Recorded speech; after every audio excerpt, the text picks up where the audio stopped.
Is now the best time to buy an electric vehicle?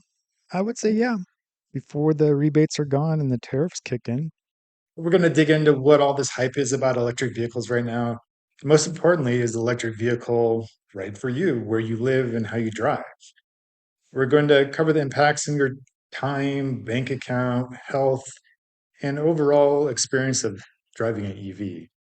Also, I'd like to give you some facts about electric vehicles because there's a lot of misconceptions out there, tons of EV clickbait headlines on social media and mainstream that are completely bogus.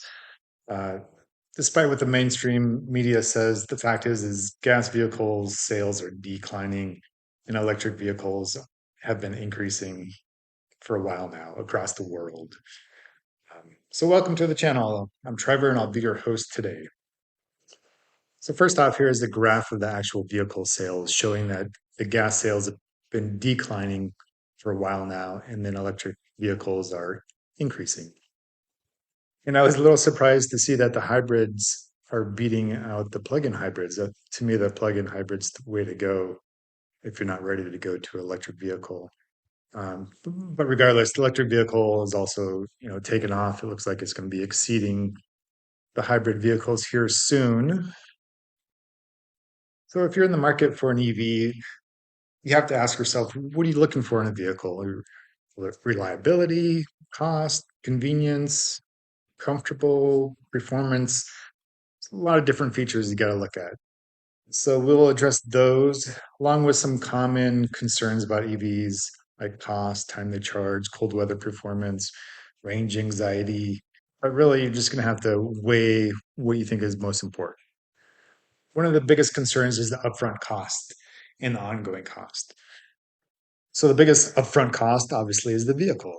According to Kelly Blue Book, the average vehicle price in 2024 was 55,000 for electric vehicle and 49,000 for a gas vehicle. And this could be skewed a little high because there are some really expensive electric vehicles out there, and they're just, I guess, more of a premium car. But you have the Cadillacs and the Rivians and some of the nicer Teslas, and then you have Lucid, which are really expensive. I mean, they're Lucid Sapphires, $250,000. So I mean, that'll skew the cost a little bit. But really, the top selling vehicle in the world in 2024 was the Tesla Model Y, a five-seater crossover, which costs around 40 to 50,000. So it's right there in the ballpark with a gas vehicle. Since there's a wide variety out there, you really just need to find out what you're looking for and compare it to the gas vehicle. For example, if you want a truck or performance car, you'll have to pay a little more for them because there's limited options. But if you're looking for like a regular car or crossover, there's a lot of options out there from different manufacturers, and they're pretty comparably priced to a gas vehicle. But comparing the EV to a gas vehicle, it's kind of like comparing a smartphone to a flip phone. Unless you like retro stuff, you probably pay a little extra for a smartphone because it has more advanced technology. And I would say that with EVs. I mean, they're just more advanced and fancier. Another upfront cost is the charger. On average, a charger install costs around $500 to $1,000. For my house, it was already pre-wired, so technically I just needed to swap out the outlet for a NEMA 1450, which is around 20 bucks. But I decided to reroute the charger to a different location, so it cost me another $250 for parts. And then also it depends on what charger you get. So I got a mobile charger so that I can take it to the cabin with me, and it's $275, pretty reasonably priced. That's a Tesla charger. But if you want a hardwired fast charger, I mean, it's a charges a little bit faster, but it's that one's $500. And these home chargers, they're gonna charge from 3 to 30 miles per hour, depending on your car, and also if it's a 120 volt outlet or if it's a 240 volt outlet. But either way, for charging overnight, it's probably not a big deal. I've went years just charging on a 120 volt outlet every night, and that worked out fine. And I would only use the fast charger for like on the weekends when I needed some extra juice quick. Let's look at the ongoing cost. The total cost of ownership is where EVs really shine. We're going to break down these categories like maintenance, insurance, fuel, and total it all up to see how much it really costs to operate an EV compared to a gas vehicle. So when we look at maintenance, EVs have less parts. For example, like the drivetrain might have 20 parts compared to a gas vehicle, which would have hundreds of parts.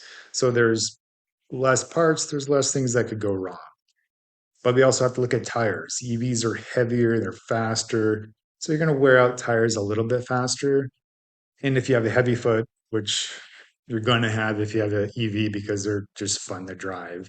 And then for Teslas, they handle really well. So you're going to find yourself driving a little faster on curvy roads, and obviously that all wears your tires out. But also like fluids. I mean, electric vehicles, there's very few fluids in there. And so you're not changing your oil like you would have to do with a gas vehicle. So there's just lower cost there. And then also brake pads. EVs just use less brakes. They have regenerative braking, so you don't really need your brake pads. And traditional gas vehicle is like 30 to 70,000 miles before you do a brake job. And an electric vehicle, it's like 100,000. And on my last vehicle, the brake pads actually fell apart before they wore out. And so that's the only reason I replaced them. Insurance. This is one of the biggest costs that we'll have for our vehicles. And insurance for EVs is a little more because they're just more advanced and shops are still learning how to repair them. The cost, I would imagine, is going to come down with time. And Tesla has seen this and they're doing their best to try to reduce the cost of common accidents just by designing the car different or easier to repair. So I think that in combination with people getting used to it, the cost is going to eventually come down. Fuel. This is the second biggest cost, but electric vehicles do really well here. Fueling electric vehicles cost around a third to two-thirds the cost of gas, as shown in this infographic. The cost can even be lower if you have solar or if you just have really cheap electricity. I live in Alaska, so the summer, and I have solar panels. And so in the summertime, I produce way more electricity than I can consume. And so essentially, all my driving in the summertime is free.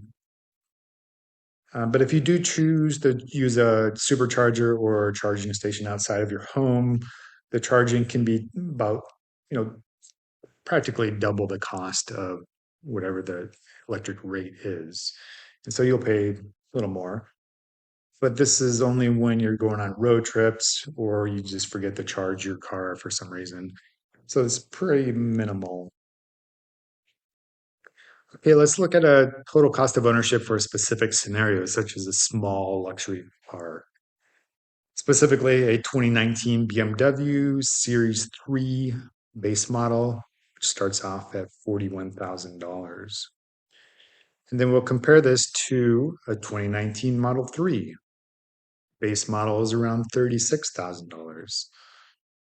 As you can see here, this is a BMW Model 3, or I mean Series 3, and the depreciation after 5 years, it's around $15,000. And then for the Model 3, it's roughly around $13,000. And so when I did these two models, I just put all the conditions the same mileage, same accessories, just kept everything base model, tried to keep them as simple or the same as possible. On average, people keep their cars for like 12 years now because the cars are so much better and they last a lot longer. But the Model 3 hasn't been out for 12 years, so I just did a 5-year comparison here. So throwing the base model prices into this table here with rebates, referral code, discounts, charger, and then 5 years of maintenance. And with the resale value that we just looked at, the EV comes out on top by a large margin, around 15,000, $8,000, depending on if you got the $7,500 rebate and, the actual prices that you paid. So EVs are, yeah, they save you money in the run for sure. Reliability and longevity. I know you're probably saying, what about the battery? I have to replace my phone battery every 2 years. Well, your phone battery is depleted 90% every day, where a car battery is only depleted maybe 10, 20% a day, depending on how long your commute is. So your phone battery is being used 5 to 10 times more than your vehicle battery. And so it's just going to, the vehicle battery is going to last a lot longer. And Tesla guarantees their batteries will retain at least 70% of the original capacity over the warranty period, which is 8 years, 120,000 miles. Pretty much all the electric vehicle manufacturers have the same 8 year, 120,000 mile warranty. And it's been pretty good. Like my last vehicle is 12 years old. It still has more than 70% of its battery and it's doing fine.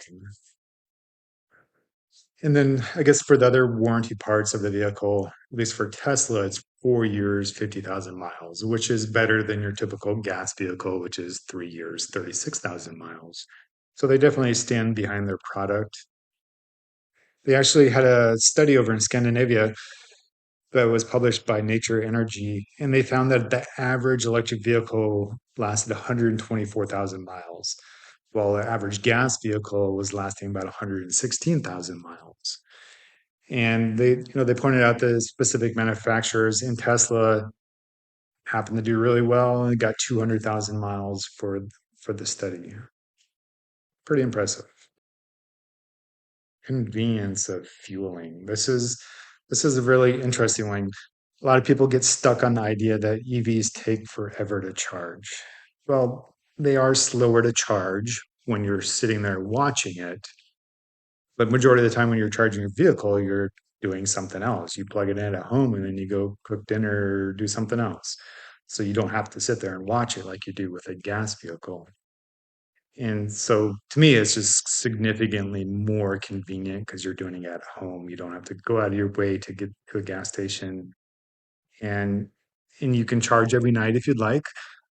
Personally, I just charge once a week and maybe if it gets low, I might charge twice a week. But yeah, super convenient. In this table, I break down the charge time based on an average person doing about 3,000 miles of road trip and 10,000 miles of commuting. And this is just what the internet said that normal people do. And I think it's about right. But the total amount of time for fueling your EV versus your gas vehicle, it's really about the same. I was surprised that it was so close. So let's just talk about range anxiety. Depending on the manufacturer, this could be an issue if your battery's not big enough. So just find an EV that has a bigger battery so you don't have to worry about that. And personally, I live in Alaska and there's a fair amount of chargers here. I haven't experienced any range anxiety. And just in general, Alaska, you have range anxiety if you venture outside of the cities because there's limited gas stations between cities.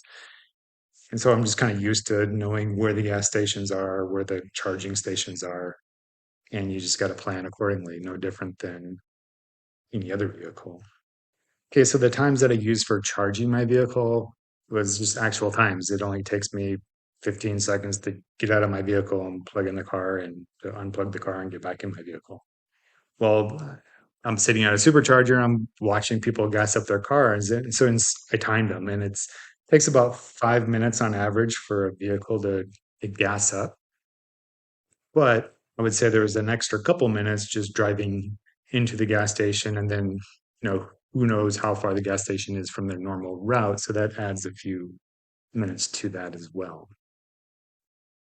I've gotten this a few times. EVs are bad for the environment. Well, unless you're buying a used vehicle or something from the thrift store, everything is bad for the environment. And yeah, EVs and gas vehicles, they're gonna have different minerals. That's just the fact of, new technology. And the lithium batteries that they use in EVs, they're changing the chemistries around so that they are easier to produce. They're doing lithium iron phosphate, LFPs, and they don't use cobalt or they use less of cobalt.